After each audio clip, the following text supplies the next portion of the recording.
throughout the morning, but that's who I am. And we are going to be looking through the next verse in Isaiah 61. We're in verse 10 at the moment. But before we get into that, what I'd like to do, I'd like you to cast your mind back to your first memories of singing in church. Now, for some of you, that might be trying to cast your mind back quite a long way. For some of you, actually, maybe today's your first time, and we're making new memories even today. Maybe it's the song. I think when I was growing up, we had songs like "Give Me Oil in My Lamp." We had "Go Tell It on the Mountain," and we had this song which was "Rejoice in the Lord always." And again, I say rejoice. Now, I'm from a little countryside village church in Gloucestershire, and I don't know if this sort of thing made it to big cities like Winchester, but we used to do it in a round. Oh yeah, some of you know it. It used to go like, rejoice in the Lord always, and again I say rejoice. Rejoice in the Lord always, and again I say rejoice. Clearly I'm not singing it. Rejoice, rejoice, and again I say rejoice. Rejoice in the Lord always, and again I say rejoice. And basically, so what we'd have like the first, one group over here who would start the first line, and then the next group here would start at the end of that line and start again whilst they're still going on. Now, there was about 30 people in our village. In our village church. We had at least 300 people in our village, thank you very much. There's about 30 people in the church, and so it kind of worked in that sort of way, but I'm not sure whether it actually would work in sort of like hundreds of people. We can try it later, to be honest. Maybe that'll be the response song, but we'll see. So this "rejoice in the Lord always," we find this phrase a few times in the Bible, and we're going to find it here in Isaiah 61. So we're going to be looking at verse 10, which is on the screen. So it says, "I delight greatly in the Lord. My soul rejoices in my God. For he has clothed me with garments of salvation and arrayed me in a robe of his righteousness. As a bridegroom adorns his head like a priest, and as a bride adorns herself with her jewels." And we can read this, and we can read this whole rejoice in the Lord always. And it can almost sound like this should be the norm. This should be our everyday. This should be our constant state. We should be every morning waking up rejoicing in the Lord. And my question would be, okay, how do I do that? How do I get to a space where actually I am rejoicing in the Lord always? And how do I delight in him every single day? How do I get to a point where my family or my friends or at work or just out and about, people would say of me, oh yeah, he delights in God. He rejoices in God. I can see it in him. Because to be honest, I'm not sure that's what they see every single day.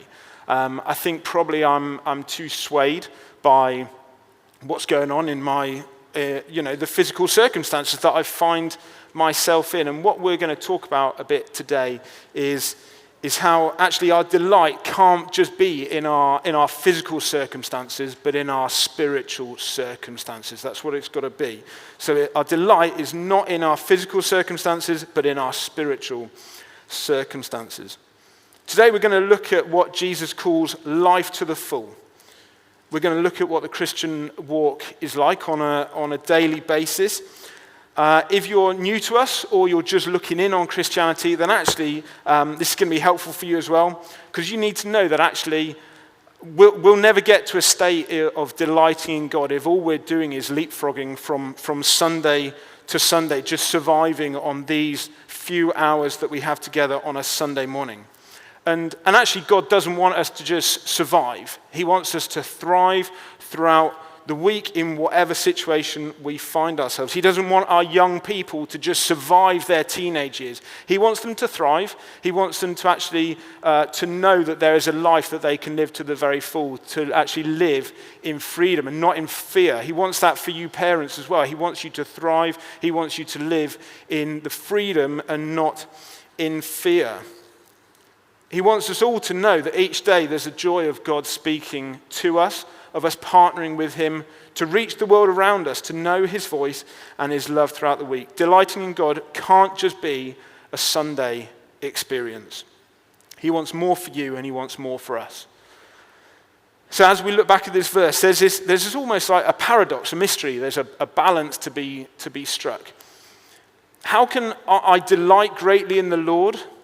My soul rejoices in my God. Well, it says, for he has clothed me with garments of salvation and arrayed me with a robe of his righteousness. And this is as a bridegroom adorns his head like a priest, and as a bride adorns herself with her jewels. We have on one hand, we have a God who's done it all. He's the one who's above it all, who has done it all, has done the great work on the cross. But actually there's still a sense that there's some action for us as well. There's stuff for us to do and to walk in every day. Our own, almost like our preparation for our bridegroom. It talks in the Bible about Jesus and the bride of Christ being the church. And so actually, how do we do these things? What actions are there for us to do? He's done it all, but yet there are things that we can do. He's performed the ultimate action, but we must still be active. And this will lead us to a place where we live more of our life to the fullest and rejoicing in him. So we're going to look at this whole area. We're going to look at three things. The starting point. We're going to talk about our daily choices. Then we're going to have a bit of a discussion about perfection. Okay? Because God has got good plans for all of us. He's got plans to use us as his instruments, to join with him in the work that he's doing on earth. But he also wants us to enjoy him, to rejoice in him, to delight in him, and to know him better. Part of that's knowing what he's done, and part of that is our action. So, the starting point. I delight greatly in the Lord. My soul rejoices in him. Then the next question, why? Okay, how can I do that? How can I delight greatly in the Lord? Why does my soul rejoice in him? Here we go. For he has clothed me with garments of salvation and arrayed me, so put on me, displayed me, in a robe of righteousness. This is the starting point, and this must always be the starting point of our delight. If you're here today and actually you haven't known the salvation of Jesus and accepted that it's only through him that you can be right with God, then actually any works that you do, any disciplines that you try and follow, any parts of the Christian walk that you try and get involved in, actually it's always going to fall short. Paul, who wrote many of the letters in the New Testament, said it clearly. It says, "It is by grace you have been saved. This is not from yourselves. It is the gift of God, not by works, so that no one can boast." We were never and will never be the ones who are good enough to save ourselves. No matter how good or bad you think you've done this week, you've always needed a savior. Okay? That's the point. It's been his initiative from the start. And there's a variety of different places in the Bible where we see this. And in Exodus 20, so you find the 10 Commandments. Now, if this is your first time in a church setting, you might have heard of the 10 Commandments anyway. That's probably something which is quite familiar to lots of us. And growing up, I always thought of it as just like a set of rules that God gave his people that they needed to follow in order for him to be pleased with them. But if you actually go back to the passage in Exodus 20, and before the whole you shall have no other gods but me, you shall not murder, don't have idols, don't steal, there's 2 verses and they say this. It says, "And God spoke all these words." He said, "I am the Lord your God who brought you out of Egypt, out of the land of slavery." And he says this before all the commandments. It's not follow these 10 things and then I'll be your God and bring you out of slavery. He's already done it. He already is their God. It's been his initiative. He's already shown up in their lives. And now their calling is to live in the good of that. Similarly, in the first book of Mark, one of the eyewitness accounts of Jesus' life, we read about Jesus' baptism. This is before he's done anything. Before Jesus has kind of like done his ministry thing. He's almost like lived about 30 years in relative obscurity, really, and especially compared to the following 3 years. And as he comes out the water, God spoke over him and said, "You are my son, whom I love. With you I am well pleased."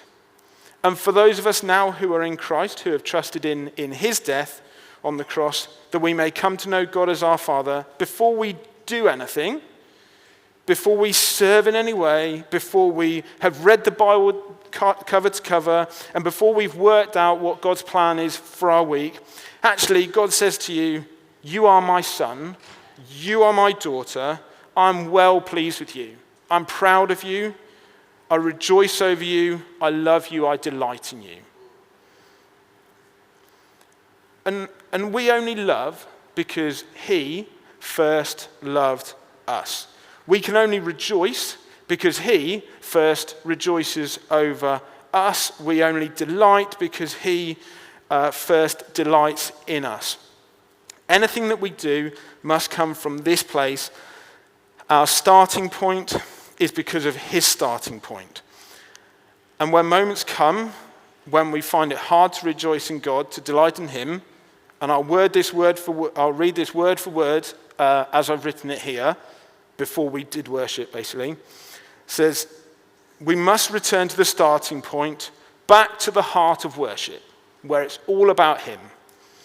Consider again his delight over us and what he did in order for us to know him. Now, as I knew what I'd written down, and as that song came on about heart of worship, and obviously, like I knew the song, and that's why I wrote this bit. But I didn't know that the guys were going to play it, and I had to almost like return to the message that I sent Naomi about what we were going to be, what my talk was going to be about. And actually, I didn't say anything about it. And it's a moments like this where actually, like, if this is your first time in church, you'll be like, oh, that's quite a coincidence that actually we're singing a song, and it's basically exactly the same thing that you've written down here. And it's in these moments where you have to think, okay, maybe God's trying to put his finger on something.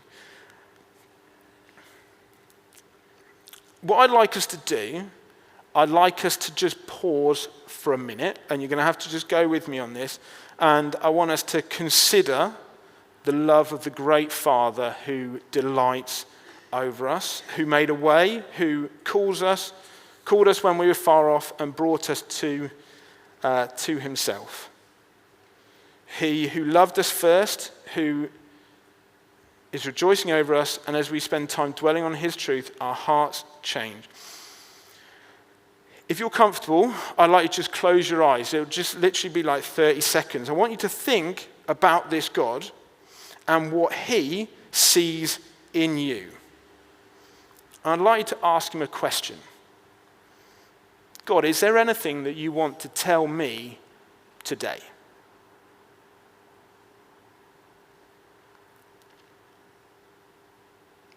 Is there anything that you want to encourage me with today?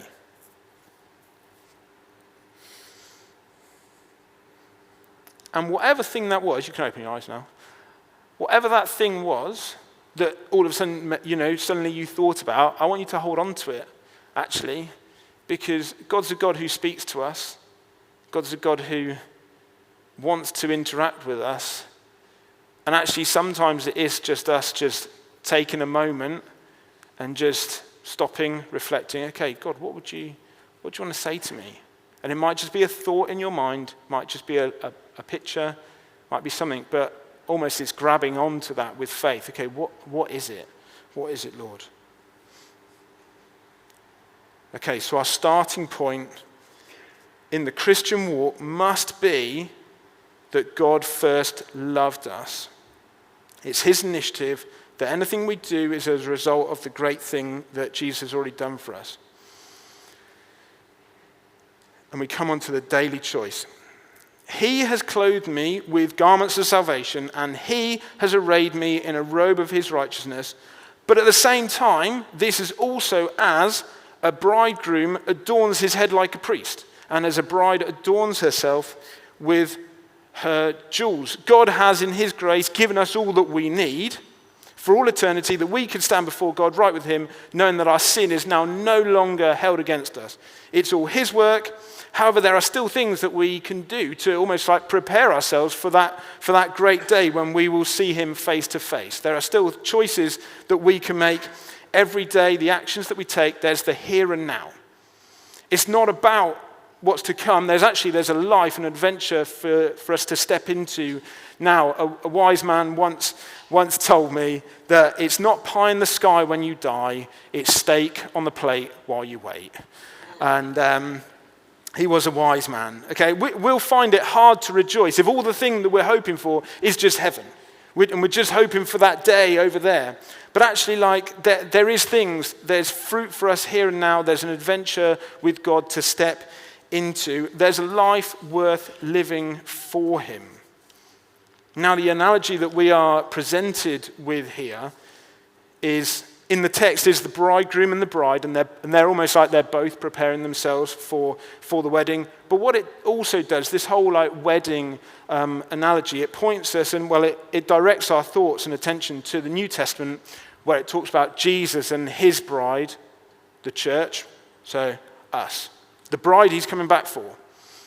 In a marriage, the bride often will take the groom's name and will take on all of his riches and all of his debts, and likewise vice versa. He takes on all she has. They share everything, for richer, for poorer, in sickness and in health. Now, if we then bring the analogy through, we give Jesus all that we have, which is not a lot of riches and a lot of debt. And he takes it all. And from him, we get no debt in return and a whole load of riches. And us, as his church, as his bride, we've got a daily choice to use our new name, to draw on his riches, to give him our weakness and rely on his strength. Jesus is coming back for his bride. And what does it look like? Individually, as our church, as the church nationally and globally, there is action for us as the bride of Christ to make ourselves beautiful before him in our heart, in our character, in displaying the fruits of the Spirit, love, peace, joy, faithfulness, adorning ourselves with these things like jewels, of seeking to be more Christ-like. But also knowing that whilst our feeble attempts, they do matter, that it's his work that counts. There's, as we said, there's this balance there. In the New American Standard Bible, these verses actually read like this, okay? And so you'll see that there's a slight difference in them. It says, I will rejoice greatly in the Lord, my soul will exult in my God. There's a sense of, I will. Feels a bit more like a choice rather than something happens. My soul will. Actually, God has brought me to a place where I've been saved from my sin, my wrongdoing. I've been made righteous in the eyes of the Holy God. Therefore, I will rejoice. In spite of the things that I see around, in spite of my physical circumstances, I'm going to rejoice in my spiritual circumstances, which is me standing before a holy God, before the throne of God, and knowing that I am right before him, knowing that there is a righteousness of me, that I'm clothed in his robe of righteousness.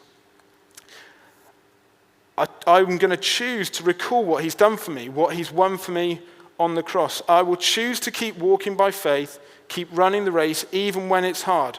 And here again, just have a think back to where we were in worship at one point, and I'll just read exactly what I've written on here. I will join Paul in Philippians 3:13-14, forgetting what is behind and straining towards what is ahead. I will press on towards the goal to win the prize for which God has called me heavenwards in Christ Jesus. We sang it. Yeah, I choose to leave it all behind and turn my eyes towards the prize, the upward call of God in Christ. Yeah? God's talking to us. Yeah? There is action involved on our part, both individually and as a church. Christ has performed the great action, but we still have choices that we can make in the day-to-day. So what does it look like? On a very practical level, I'm going to give you 4 gauges for you to have a think about. about where your walk with God, where you feel the balance is. These are by no means exhaustive, but actually I think it's helpful, just to think about these and challenge yourselves on a few areas. If you're not a Christian, then maybe you could be having a look at, just having to think about, okay, how do I think my friend's doing with these things, actually, of the person who's brought me? How are we doing as a church, as God's people? So 4 things. 1, prayer and worship. How much time in your week are you prioritizing time with God in prayer, some form of worship, whether that be song, some kind of creativity? How much are you speaking to him and listening to him? Not necessarily the length of time, but actually like the quality and intention in that time. A few weeks ago, we were challenged about crying out to God. Okay? How's that been going for you since that challenge? Are you crying out for God to show up in this nation, in this city, and in your family? 2, the Bible. How much time in your week are you prioritizing reading the Bible, allowing God to speak to you, reminding yourselves of the truth in it, studying it, trying to understand it more clearly? 3, time with other Christians. How much time in your week are you spending with other people who follow Jesus? What are you doing in that time? Are you using it to build each other up and point each other back towards Jesus? And 4, time spent with those who aren't Christians. Okay, there's a whole load of people who are not here, who actually God wants to bring to himself. How much time in your week are you setting aside to prioritize building up relationships with those who don't currently follow Jesus? What does that look like in your workplace? What does it look like outside of your workplace? Now, we could have looked at a number of different gauges, like, fruits of the Spirit, how you think you're doing, in terms of holiness and purity. And there'll always be some areas where you think, oh yeah, that needs some work, or this needs some work, that needs some work, maybe not doing so well there. But it can't just be like a tick boxing exercise. It's always got to be like centered on Jesus and our eyes focused on him and dwelling in him. And if it's like these, if it was like these 4 fingers, actually like Jesus is like the palm, and you can't just be like, well, I spent this much time, praying. I mean, I hear about people praying and stuff like that, but I've got friends who say they pray, but they don't know Jesus. I'm just like, who are you praying to? It could be that you're spending lots of time reading the Bible just to get through your Bible notes. It could be that you're spending lots of time with other Christians, but actually the time that you're spending isn't necessarily helpful and edifying and uplifting time. It could be that you are spending time with those who aren't Christians, but actually like you never bring Jesus into any of the conversations or church into any of the conversations at all, like even when you know there's opportunities. And so Jesus has got to be the palm as well of everything that of all the actions, of all the things that we're trying to do and be active in. We can't be so busy and caught up in good things that we miss the main thing. Yeah, may we never be a church which becomes so busy and caught up in good things that we miss Jesus. Now, some of you will know the story of Mary and Martha in Luke 10. So Luke's another eyewitness account of Jesus' life. Martha opens up her home to Jesus and is working really, really hard, making sure that everything is all prepared for him and it all looks great. Whereas her sister is just sitting at Jesus' feet, just listening to him. Martha was obviously annoyed at her sister, and not just in the normal sibling way. She was thinking, hold on, I'm doing everything and she's doing absolutely nothing. She'd missed the point. She had Jesus right there in her house, and she was so busy doing things for him, she actually missed being with him. And now we live in an age where God is closer to us actually than ever before. So Jesus is closer to mankind than even when he walked on this earth, because he lives inside of us by his Holy Spirit. So we must not make the same mistake of making ourselves so busy for God that actually we miss being with him, of doing stuff for Jesus, but missing dwelling with Jesus. We've got to bring God into every part of what we do. Finally, just want to talk a little bit about perfection, because it's quite easy to leave something like this and be like, okay, well, I just need to do loads and loads of stuff, and actually sometimes if I'm not going to reach that stage, then what do I do? So I want to talk about perfection if that's what we're aiming for. So in Revelation 19:7 it says, "Let us rejoice and be glad and give him the glory, for the wedding of the Lamb has come, and his bride has made herself ready. Fine linen, bright and clean, was given her to wear."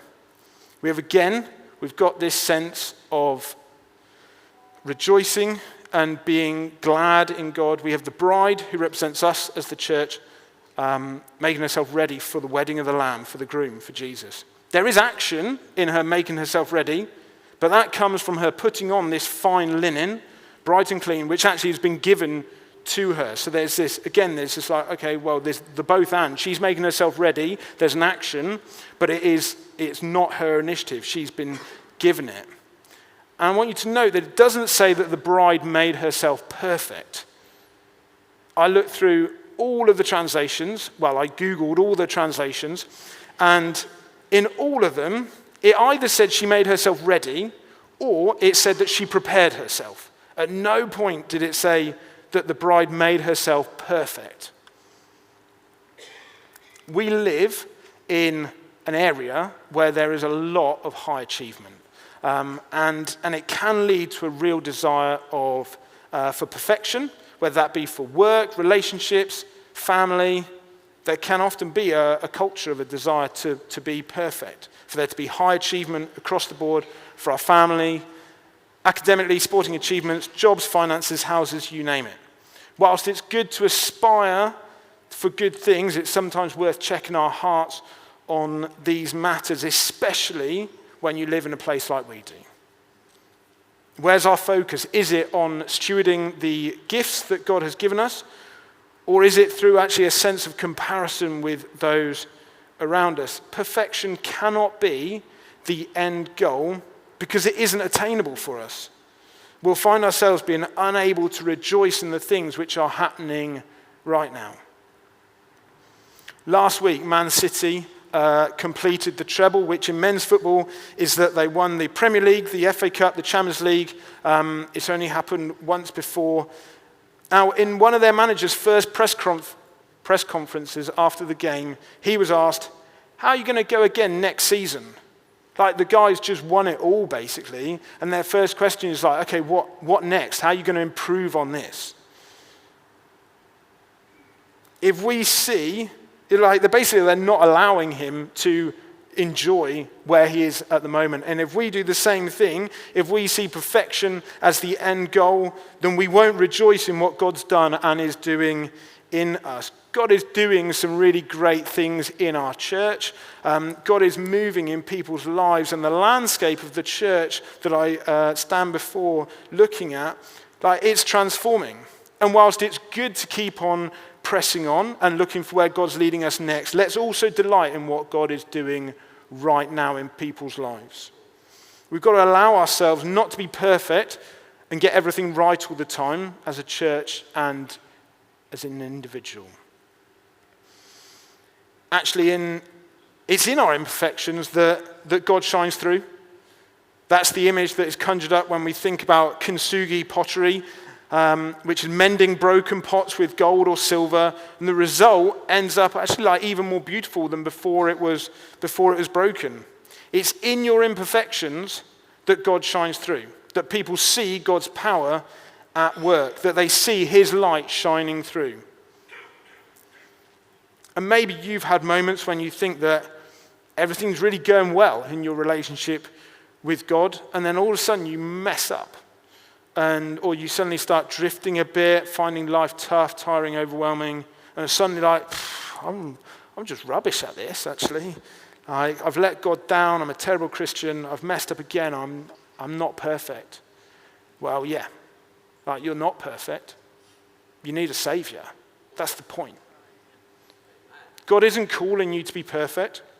He's calling you to be uncomfortable with your imperfections, to seek to be more Christ-like. He's calling us as the bride of Christ to take it seriously, how we prepare ourselves, how we ready ourselves daily for the great day when we see him face to face, when we see perfection. He's calling us to look to the perfect one, Jesus Christ, the one who is perfect and is therefore able to make us perfect before the Father. Untainted, unstained. He's the one who walked on the earth and still left untainted, unstained by the mess that he walked around in. He was tempted and who never succumbed to it. He's the one who can and will strengthen us and help us, lead us and guide us every day through our journey with him. So, let's follow him, let's look to him, let's rejoice in him, let's delight in him, let's live for him. Let's walk the walk and keep our eyes on the perfect one, Jesus Christ, the author and perfecter of our faith. I'd like to invite the band up, and I'd like you all to just stand, and we're going to spend some time just worshiping the perfect one, being aware of our imperfections, but also knowing that Jesus, because of what he's done, he makes us holy, makes us righteous before God. We can stand before our Heavenly Father right with him.